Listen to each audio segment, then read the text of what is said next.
신명기 16장 1절로 17절 말씀 우리 한 목소리로 봉독하겠습니다. 시작.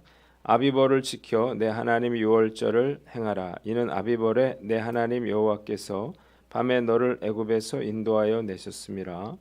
여호와께서 자기의 이름을 두시려고 택하신 곳에서 소와 양으로 내 하나님 여호와께 유월절 제사를 드리되 유교병을 그것과 함께 먹지 말고 이래 동안은 무교병 곧 고난의 떡을 그것과 함께 먹으라. 이는 내가 애굽 땅에서 급히 나왔음이니 이같이 행하여 내 평생에 항상 내가 애굽 땅에서 나온 날을 기억할 것이니라. 그 이래 동안에는 내 모든 지경 가운데에 누룩이 보이지 않게 할 것이요 또 내가 첫날 해질 때에 제사 드린 고기를 밤을 지내 아침까지 두지 말 것이며 유월절 제사를 내 하나님 여호와께서 내게 주신 각성에서 드리지 말고 오직 내 하나님 여호와께서 자기의 이름을 두시려고 택하신 곳에서 내가 애굽에서 나오던 시각 곧 초저녁 해질 때에 유월절 제물을 드리고 내 하나님 여호와께서 택하신 곳에서 그 고기를 구워 먹고 아침에 내 장막으로 돌아갈 것이니라. 너는 엿새 동안은 무교병을 먹고 일곱째 날에 내 하나님 여호와 앞에 성회로 모이고 일하지 말지니라.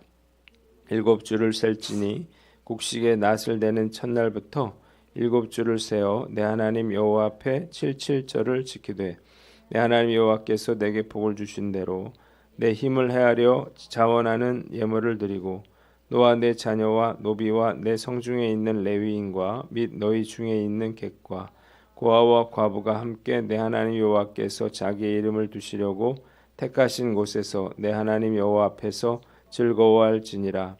너는 애굽에서 종 되었던 것을 기억하고 이 규례를 지켜 행할지니라. 너희 타작마당과 포도주 틀의 소출을 거두어 들인 후에 이래 동안 초막절을 지킬 것이요 절기를 지킬 때에는 너와 내 자녀와 노비와 내 성중에 거주하는 레위인과 객과 고아와 과부가 함께 즐거워하되 내 하나님 여호와께서 택하신 곳에서 너는 이래 동안 내 하나님 여호와 앞에서 절기를 지키고 내 하나님 여호와께서 내 모든 소출과 내 손으로 행한 모든 일에 복 주실 것이니 너는 온전히 즐거워할지니라. 너희 가운데 모든 남자는 1년에 3번 곧 무교절과 칠칠절과 초막절에 내 하나님 여호와께서 택하신 곳에서 여호와를 배웁되 빈손으로 여호와를 배웁지 말고 각 사람이 내 하나님 여호와께서 주신 복을 따라 그 힘대로 드릴지니라. 아멘. 오늘은 신명기 16장 말씀으로 이스라엘의 3대 절기라고 하는 제목으로 묵상 나눔하도록 하겠습니다. 한번 따라해 봅시다. 이스라엘의 3대 절기. 먼저 1절로 8절에 유월절에 대해서 나와 있습니다. 자, 먼저 유월절의 의미에 대해서 우리가 생각을 해보면 본문은 우리나라의 광복절 같이 그렇게 이스라엘의 가장 중요한 절기인 유월절의 기원이 되는 그런 말씀입니다.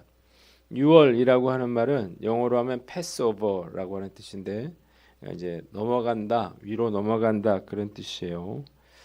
자, 이것은 하나님께서 애굽에 내린 그 마지막 재앙과 깊은 그런 연관이 있습니다.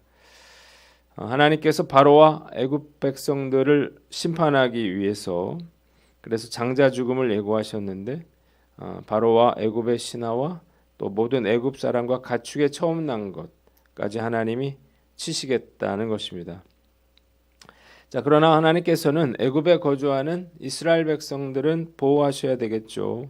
그래서 모세와 아론을 통해서 심판 전날 해질 때에 각 가정마다 흠없고 1년 된 어린 수량을 잡아서 피를 좌우 문설주의 임방에 바르고 고기를 구워서 무교병 그러니까 발효되지 않은 그런 빵을 쓴나물과 함께 먹되 허리에 띠를 띠고 발에 신을 신고 손에 지팡이를 잡고 급히 먹으라고 했습니다.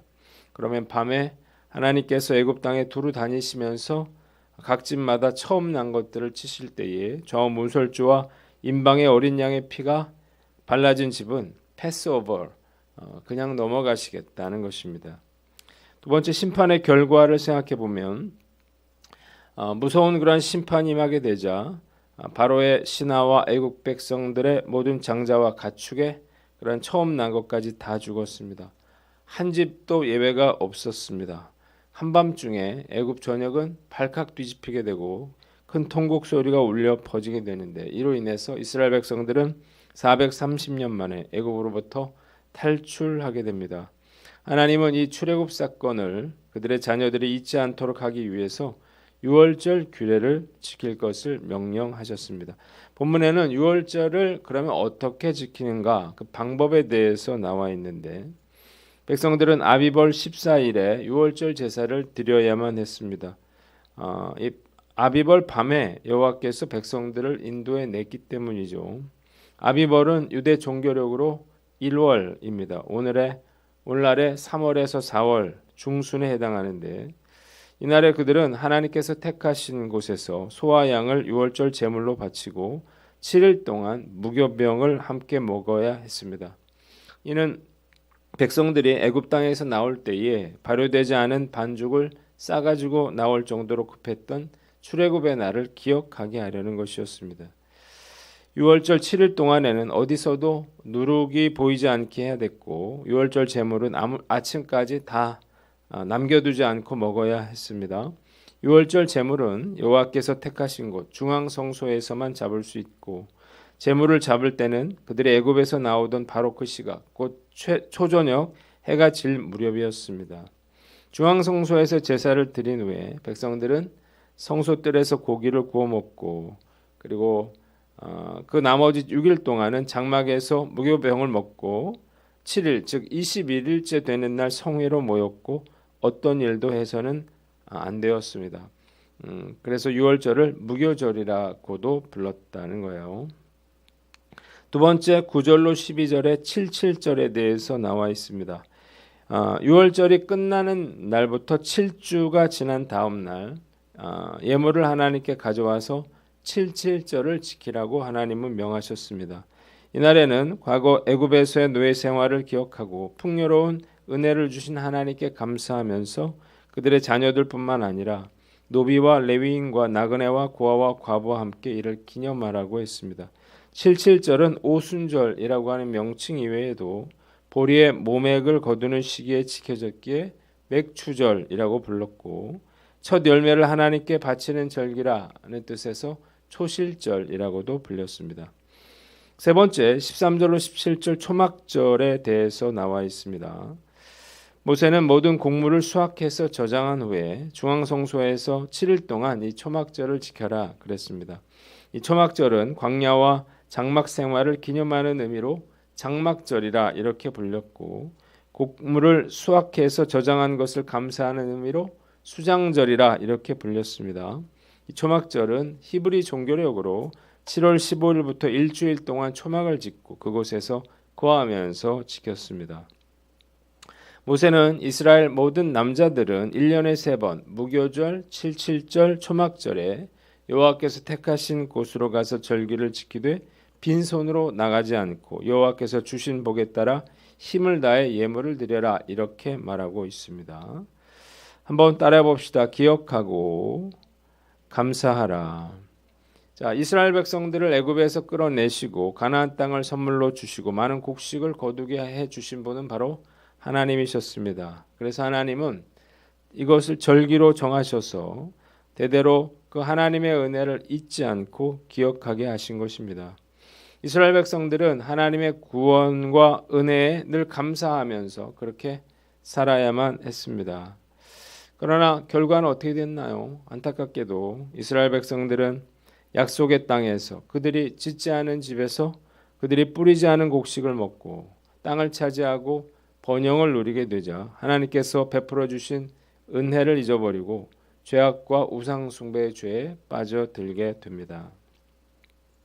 인간은 망각의 동물이죠. 받은 것은 쉽게 잊어버립니다. 그래서 도무지 감사할 줄 몰라요. 그래서 이스라엘 백성들처럼 은혜를 너무나 쉽게 잊어버리고 불평하고 원망하면서 사는 것입니다. 예전에 개그 콘서트의 코너 중에서 닥치고 오라고 하는 코너가 있었는데 닭들의 고등학교를 배경으로 한 그런 코너였어요. 자, 여기 나오는 닭들은 3초면 모든 걸 다 잊어버립니다. 자기가 말한 것을 잊어버리고 뭘 하고 있었는지를 잊어버려요. 그래서 선생님들은 교실에 들어올 때마다 자기가 왜 여기 들어왔는지를 잊어버리고, 학생들도 무슨 말을 자기가 했는지 잊어버리고, 양호 선생님은 아픈 학생을 옆에 두고 엉뚱한 한 학생에게 주사를 놓고 약을 먹여서 웃음을 자아내게 합니다. 자, 저는 이 코너를 보면서 좀 부끄러운 마음이 들었는데 바로 나의 모습과 비슷하다 그런 생각이 들었기 때문이에요. 얼마나 우리가 쉽게 은혜를 잊어버리는가요? 저는 매년 저의 생일을 기념하고 챙깁니다. 그리고 제 딸과 제 아내의 생일도 챙깁니다. 결혼 기념일도 잊지 않으려고 그래요.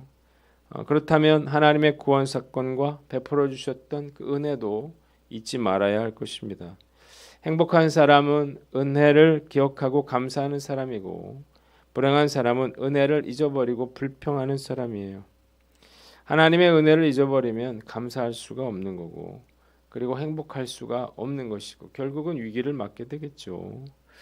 오늘 난 어떤가 한번 살펴보시고, 우리가 말씀을 통해서 다시 한번 하나님의 은혜를 기억하고 감사함으로 불평하거나 원망하지 않는 저와 여러분들 되시기를 주님의 이름으로 축원합니다. 두 번째는 구원의 기쁨과 감격을 잊지 말아라는 것입니다. 한번 따라해 봅시다. 구원의 기쁨과 감격을 잃지 말라. 자, 6월절과 7.7절과 초막절은 애굽에서 노예로 신음하던 이스라엘 백성들에게 있어서 결코 잊어서는 안 되는 그러한 기쁨과 감사의 날이었습니다. 그러니까 이 구원의 기쁨과 감격을 잊어버려서는 안 되겠죠. 마찬가지로 죄와 불순종으로 인해서 죽을 수밖에 없었던 나를 예수님께서 생명을 내어주심으로 구원해 주신 영적 출애굽의 기쁨과 감격을 우리는 결코 잊어서는 안 될 것입니다.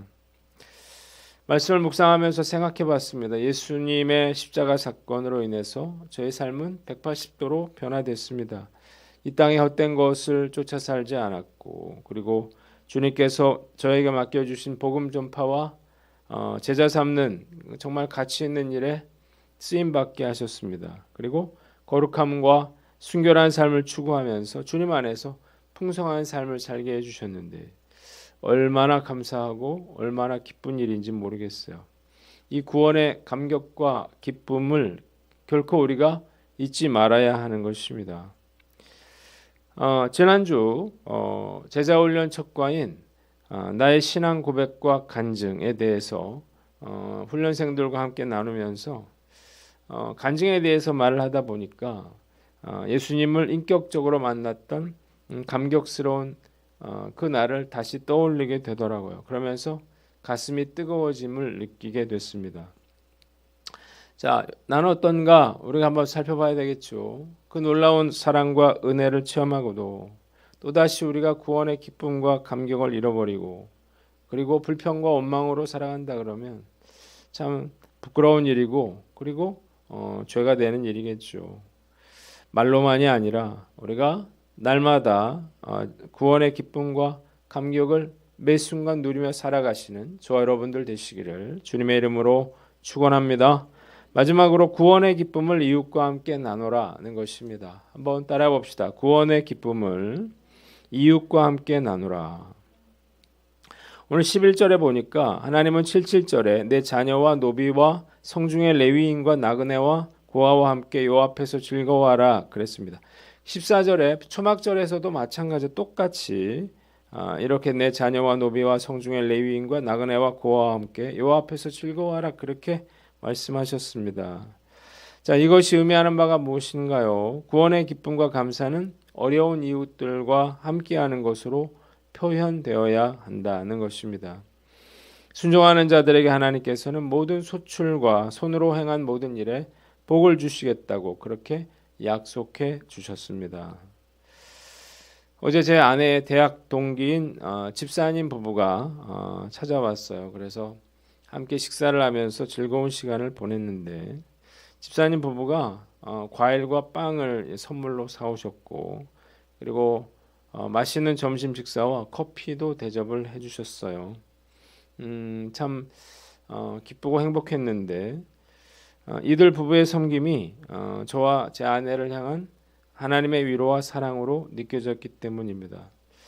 받은 과일과 빵은 우리 전사님과 도서관에 우리 김쌤과 함께 나누었는데 또 나눠주니까 고맙다는 얘기를 듣게 되잖아요. 그러니까 더 기분이 좋아지더라고요. 섬김을 받았으니 저도 어렵고 힘든 분들을 도와야 되겠다는 생각이 들어요.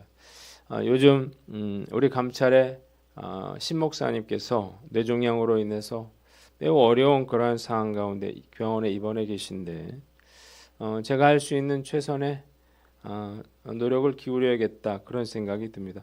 지난주 제가 찾아뵙고 함께 예배를 드리면서 작은 나눔을 이제 나눔으로 섬겼는데 한 번 더 가서 사모님께 식사라도 이렇게 대접해 드리면 좋겠다 그런 생각을 해봤습니다. 오늘 말씀 앞에서 구원의 기쁨은 어려운 이웃과 함께 나눔으로 표현되어야 한다 이렇게 말하고 있는데 내가 살펴보아야 할 그런 어려움 당한 분들은 과연 누구인가 우리가 한번 생각해보고 관심을 가지고 우리가 힘든 분들을 돕고 섬기면서 살아가시는 저와 여러분들 되시기를 주님의 이름으로 축원합니다. 기도하겠습니다. 하나님 아버지, 매 순간 구원의 기쁨과 감격을 누리면서 하나님 우리가 어렵고 힘든 그러한 이웃과 함께하며 살게 하여 주시옵소서. 이제